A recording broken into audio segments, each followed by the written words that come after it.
This is Big Dreams, Small Pockets, a business and lifestyle podcast where we take you on our journey of making our dreams a reality. Ashol is a full-time entrepreneur with a specialization in digital marketing, and Veli works a 9-to-5 job while managing her businesses on the side. If you want tips, tricks, and a good laugh, keep listening. Whether you're new or you've been listening from day one, we thank you for tuning in and ask you to share our podcast with your friends and business partners. Without further ado, let's get right to it.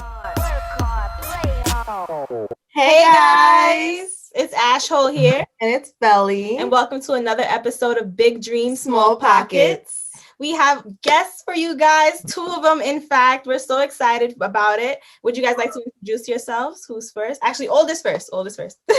What's up, y'all? My name is Phil, aka Phil Credit. I'm a credit repair specialist. We here, we working. All right. What's up, y'all? Gladimir, also known as Glad Credit, also a credit repair specialist, and we also do personal and business funding. That's awesome. We're so excited. Thank you for coming on our podcast today, and thank you for allowing yourself to be recorded. I know everyone is different.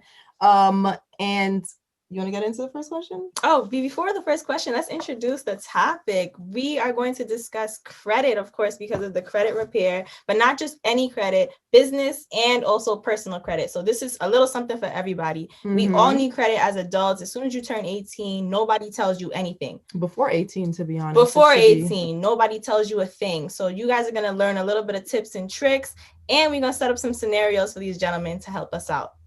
Okay, so. Okay, so the first question is, how did you guys get into the business of credit repair? All right, so Glad, you want to lead or I got it? Yeah, you can take that. You can take over. All right, cool. So the thing is that I've always been interested in business. I'm actually a registered nurse now, but I've always been interested in business. So the thing is that with credit, you can fund your business. You can do so many things with credit.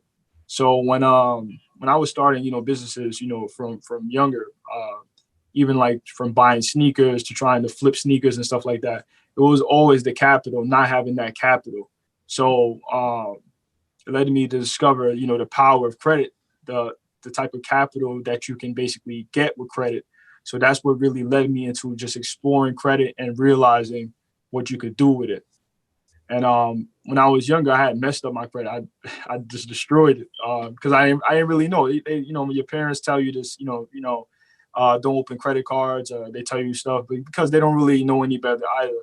The fact that what you could do with credit, but from that I started learning on basically how to repair my own credit, and from that, knowing the power that I've gotten from credit, being able to drive my Corvette with no overhead, being able to purchase my mother her first house, just so many things you could do with credit. It's really amazing. I love how you sprinkled that in there. I'll be able to drive my Corvette. Right. Let them know. That's a big thing, right? Gotta let you know, it's the power of credit. Gems in there. Y'all heard? Registered nurse. Right. Stop fucking playing with him. I really like that because, I think financial literacy is just not something that we're taught when we're younger, and just especially the importance, and the importance of credit. Like, I think we're just taught, okay, get a credit card, but don't max it out. And that's literally all like I was taught when I was younger. And that wasn't really anything to be taught, to be honest, because I still maxed that shit out.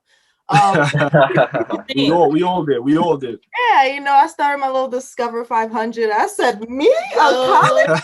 Mine was Capital. Capital One really just they started increasing. Like once they start giving you an extra limit, like 2,000, you start feeling yourself. Let me go take a trip. Right.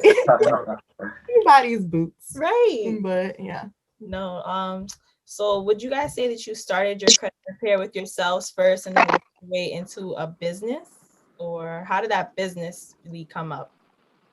Yeah, definitely I would say that. So one aspect of it was that I realized that there's so many people with bad credit because we weren't taught financial literacy. We weren't taught the things that we could do with credit. So it just led me to just saying, like, how can we help people? So how can we help people get to that next level? So everybody deserves a second chance. I feel like everybody deserves a second chance in life, especially with credit. The banks take advantage of us all the time. Right. They need us. We're interdependent on each other, but they need us more than we need them. Right. So the thing about it is that now we can take a second chance, repair our credit, get the large lines of credit, travel for free for the rest of our lives, own your houses outright by utilizing credit, by utilizing trade line systems. There's so many different things, so Right. many different avenues of credit. So it's just like everybody needs that financial literacy. So I just became passionate about it. My brothers became passionate about it. And now we attacking it. We just killing it one day at a time. Right. Yeah. You know what I really like? I like the fact that you guys started with yourselves. So it's like you didn't just decide, okay, let me just get a business and just repair credit. You knew the process. You knew the stress it takes on, the toll it takes on you when you don't have the credit to do what you need to do. And you really started by working on your credit so you can say, look what I did for me. Now Exactly. I'll show you what I can do for you. Mm-hmm. Exactly. 100%, 100%. It's perfect marketing. What's real perfect marketing is that the big ass house they just bought their mom. I creep on your Instagram. So I literally was so excited because that's the dream. Every kid wants to bless their parent with that, like pay it forward. Like, thank you for everything you've done. And to know that you guys did that with your credit repair business, it's like, yo, like that's amazing. And y'all have good credit. Like, y'all are awesome. Yo, it's goals. Appreciate it. Thank you. We really appreciate that. I'm glad I noticed you didn't get to talk earlier. Would you like to explain steps to wealth? That nice little poster behind you. Give us your little spiel. Yeah, so I jumped into the credit game as well. I started actually using my credit to flip used cars. So I was in the used car game, and from young, I always was working like a 9 to 5. I worked at Target, but I didn't really like the way my managers were speaking to me. I just didn't like being in that space. So I just had to basically get out of there. And I was like, yo, I'm gonna go flip cars. And I was using my credit. I had okay limits. I had like a 10K card. They approved me. When I got that approval, I didn't even know about credit yet. American Express gave me 10K. I'm like, what? It's lit. You know what I'm saying? Let me go flip some new cars. That's how it starts. You know what I'm saying? So basically I got like 3-4 bad deals, and I destroyed my credit as well. Like I just not really destroyed my credit, but my utilization was high. So I got another job and I started paying down my credit cards. But I was thinking, like, how can I use my credit without having to worry about my utilization? So I learned how to hide my utilization. You can actually use your credit. You can max it out if you're using it to purchase assets. And if you have another credit card, you can basically hide your utilization. So I spoke about on my business page, Glad Credit, where I talk about different methods to utilize your credit to invest. And it's just a lot you can do. So I just want to give that knowledge and share it with people so that they can use their credit to become wealthy. And it's all about building wealth. Okay. I have a question about that. I didn't want to interject, but no problem. We dip and dabble into credit a lot on this show, but we never really learned the TT from it. So occasionally we have this joke about robbing Peter to pay Paul, because that's what sometimes I have to do because I be struggling. So that's me paying one credit card off with another credit card. You're saying that's a good thing? Yeah, so basically, it's a method it is kind of like that. It's a method to hide your utilization. So let's say I wanted to invest in a property, right? And I needed the cash, but I didn't have it outright. So what I would do, I know that I'm gonna get a return on investment in the property, right? But I know that a return on investment will probably come in 3 to 4 months. So if I take 10,000 from one card and have that out there working for me, I don't want that to report to my credit and have high utilization. So like you said, take Peter and take it from Rob. It's similar in that way. You could take it from your credit card, liquidate that credit card, and actually pay the balance so that it'll never report to your credit. So your credit will not be affected, and you still have that money out there working for you. Okay. So what do you do about the other credit card that you? Because you liquidated it. You right. So all right. So first you split your payments up. You want to split it up to the 1st and the 14th. Right. So if you use one card on the 1st to purchase the property, 10,000, use the card on the 14th to pay it down. Then when the 14th comes back around, you just take it back. So basically you're just passing it back and forth from one card to the next until your money comes back and you make your flip. And it only on assets though. We don't do it to go buy a Louis belt and try to hide it. The way I bought a wig, I'm not. It had to happen. That is wow. I've never thought of that. Don't do what I do. So, but the special thing actually is when you're doing that, you actually have a reward system. Mm-hmm. So you get points in cash back. So let's say I get 2% cash back when I'm passing that 10,000. That's $200. I do that twice. That's 400. Exactly. Go buy your wig with the rewards. Exactly. You know what I'm saying? Mm-hmm. That's awesome. But you can't pay your bills with the rewards. Yeah, you can. It depends. You can, if you want to liquidate it to, a gift card or certain things, then you can actually use it to pay your bills. We use it to cover mortgage. I use it to cover my car note. My reward. I meant like the credit card. You can't pay the credit card with the actual cashback. Yeah, you can. You can use the points in the cash and redeem it as credit. So you could basically redeem it as a credit statement. So the statement reports once a month. So that's why we could hide our utilization, because it only reports once a month to the credit bureaus. So because we know that, you just have to basically pay it off at the time when it reports. Then you could just do whatever you want, have fun with it, and then just do the same thing over and over again. Just rinse and repeat.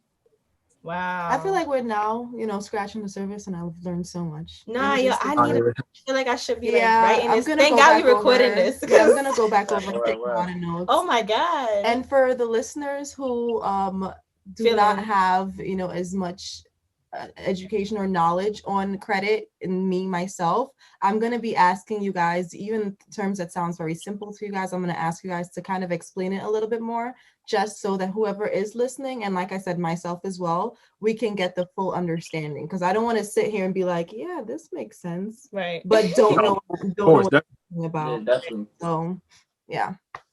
So I noticed that you guys kept saying leverage when you guys were talking about explaining the credit repair business and leveraging your credit for like assets, mortgages, houses, whatever that means. Can you guys get into that a little bit? Leveraging your credit? Like, what does that mean? What does that look like? Leveraging meaning just like, how you invest in a market. Like, let's say when you invest in Forex, they give you a certain kind of leverage. So what leveraging means is just another word for using. Leveraging is using. So using your credit to invest instead of using your own capital. Okay. Yeah, that makes sense.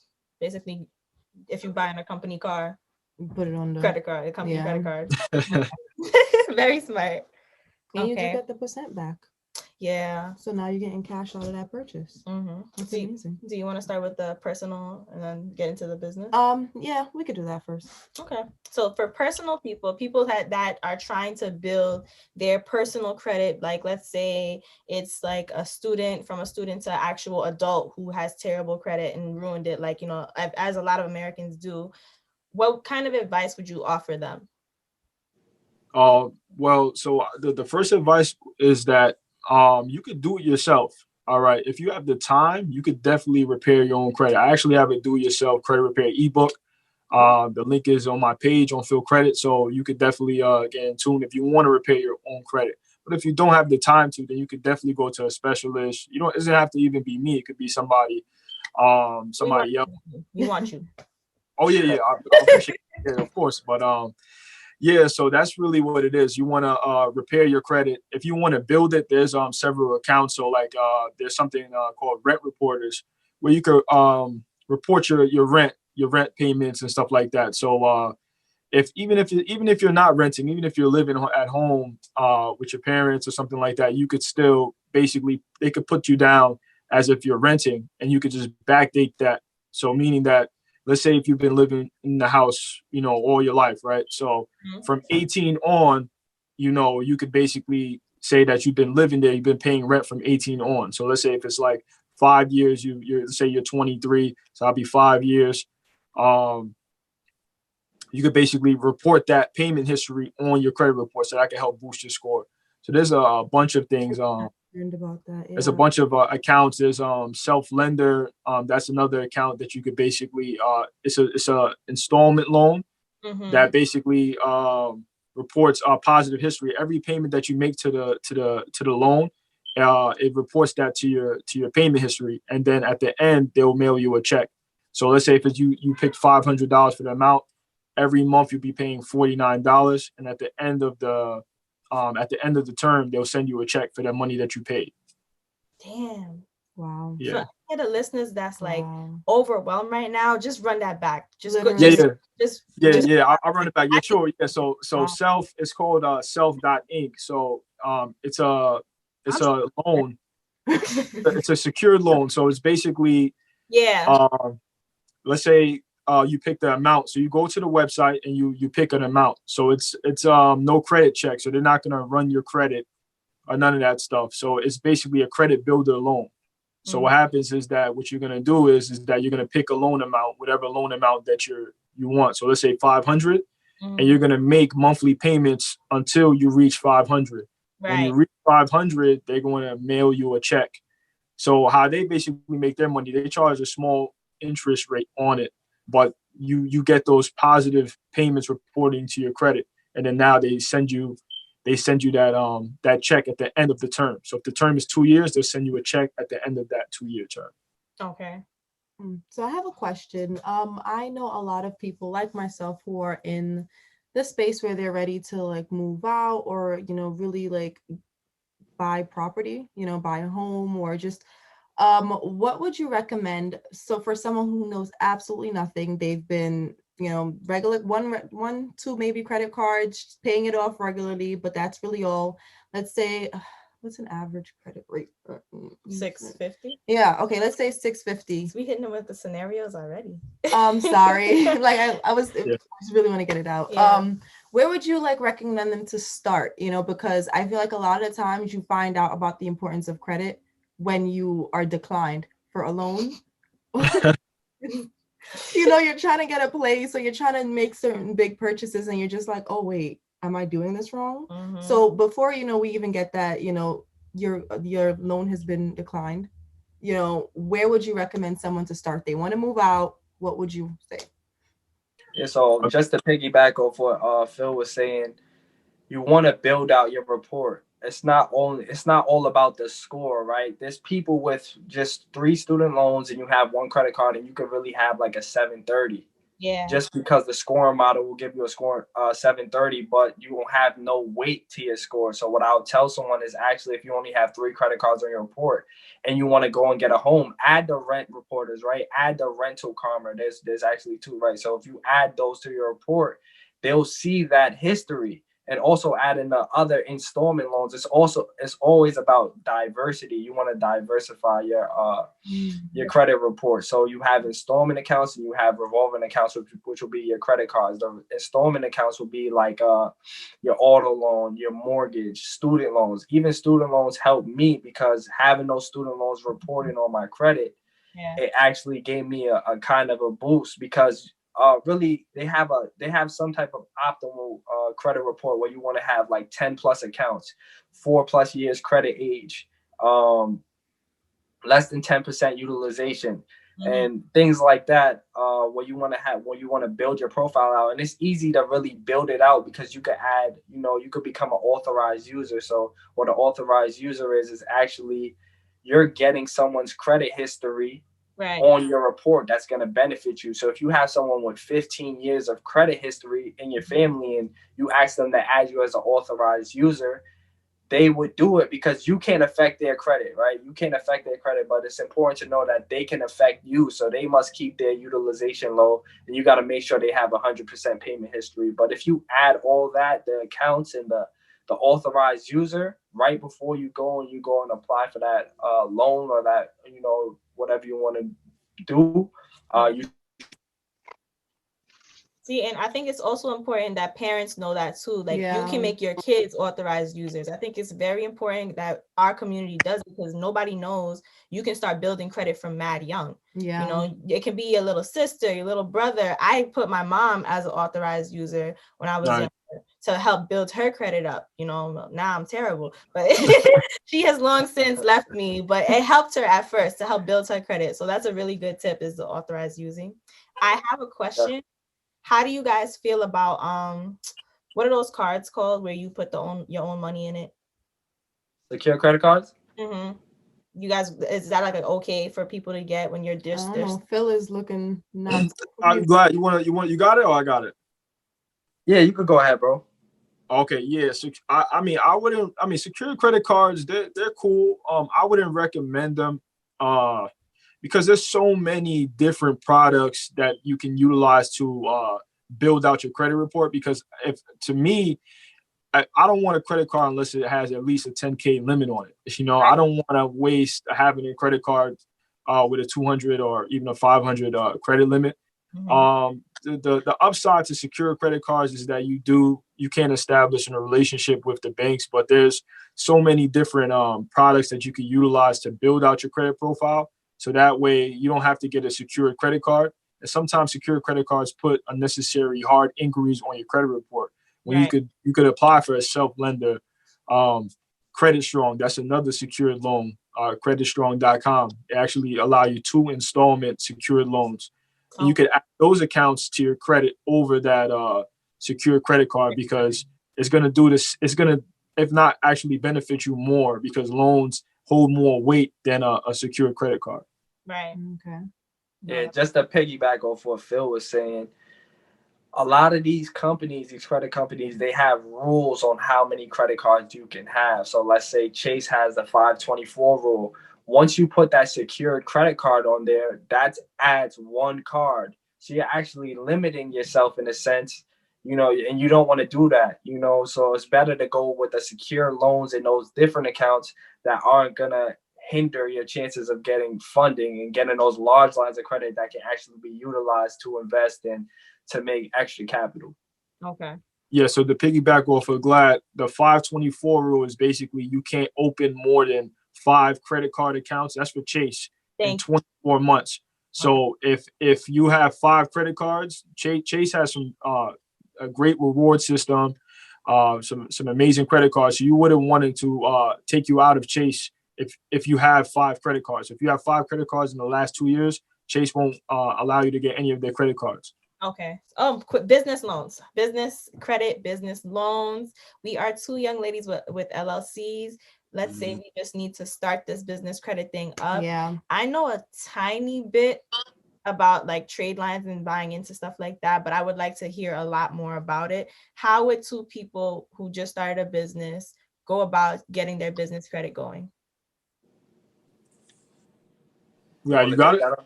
Yeah, so Like, yo, you got it? Nah, I got it. So you could actually start. The thing is, there's different ways to go about it. So you could actually start building out the business, your business credit profile with net 30 accounts. Those are like different kind of store brand accounts. So if you want to go get a Best Buy card, business Best Buy card, and add that to your profile. But the way I like to do it is once you build out the personal side, you actually can get business credit because what they're going to do is they're going to look at your personal credit history and based on your lines of credit that you have on the personal side, you can establish limits. So they tend to 2 to 3x your personal limit. So let's say you have a $15,000 personal credit card, you can look at 30,000 to 45,000 on the business side. So if your personal is built out well, then you will have no problem getting business credit. I know Phil could talk more on establishing credit on the business credit on the other side with the net 30s and things like that.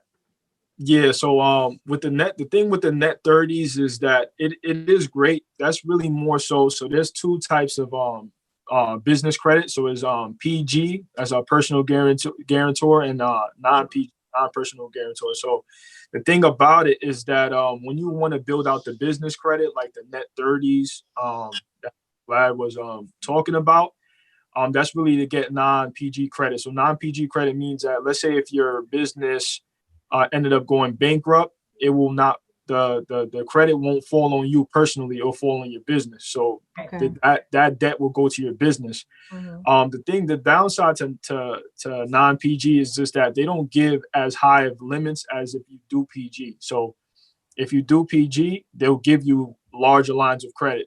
So they'll give you upwards 100,000, 200,000, and on the non-PG side, in my opinion, once we know this credit literacy and everything, it's okay. You don't really necessarily need non-PG credit.